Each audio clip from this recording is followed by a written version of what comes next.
आज मिति 2083 2 महिना 17 गते आइतबार इस्वी सम्मत 2026 मे 31 तारिक पूर्णिमा तिथि चन्द्रमा वृश्चिक राशिमा सूर्योदय बिहान 5:11 भयो भने सूर्यास्त साँझ 6:53 हुनेछ।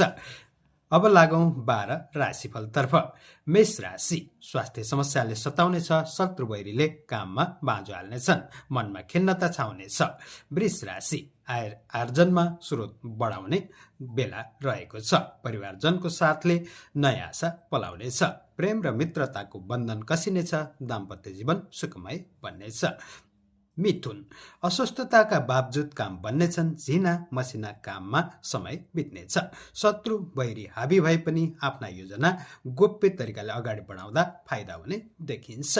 कर्कट राशि पठन पाठनमा मन जानेछ, व्यावसायिक खर्च बढ्न सक्ने देखिन्छ, व्यापारमा सोचेको फाइदा नहुने देखिन्छ। सिंह राशि व्यवसायमा लाग्नेहरूका लागि विशेष फाइदा होला, रुचिका विषयमा लगानी बढाउने समय रहेको छ, इष्टमित्रको साथ मिल्ने देखिन्छ। कन्या राशि पराक्रम बढ्नेछ, मिष्टान्न भोजनको अवसर प्राप्त होला, उद्योग व्यवसायबाट राम्रो नै फाइदा हुने देखिन्छ। तुला अरूका काममा समय बित्न सक्छ, उपलब्धि प्राप्त गर्न धेरै मेहनत गर्नुपर्ने देखिन्छ, अनावश्यक भ्रमणमा समय बित्न सक्नेछ। वृश्चिक स्वास्थ्यमा सुधार भएर जानेछ, परिश्रमको राम्रै फाइदा होला, सानातिना काम र घरेलु समस्यामा अल्झिनुपर्ने देखिन्छ। धनु राशिका लागि खर्च बढ्नेछ, रोगले सताउला, मेहनत अनुसारको फाइदा गरे अनुसार कमाई प्राप्त हुने देखिन्छ। मकर राशिका लागि आय आर्जनमा वृद्धि होला, परिवारजनका आवश्यकता पूरा हुनेछन्, व्यापार व्यवसायबाट मनज्ञ आम्दानी हुनेछ।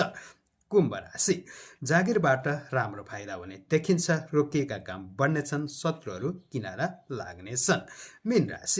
मीन राशिका लागि धर्म कर्ममा मन जाने देखिन्छ, तीर्थयात्राको अवसर मिल्ला, मेहनत अनुसारको फल राम्रै प्राप्त हुने देखिन्छ। 12 राशिफलमा जे भनिए तापनि आफ्नो कर्मलाई निरन्तर अगाडि बढाउनु होला। ज्योतिषीय सेवाका लागि 9856 48 133 मा सम्पर्क गर्न सक्नुहुनेछ। यहाँको दिन शुभ रहोस्।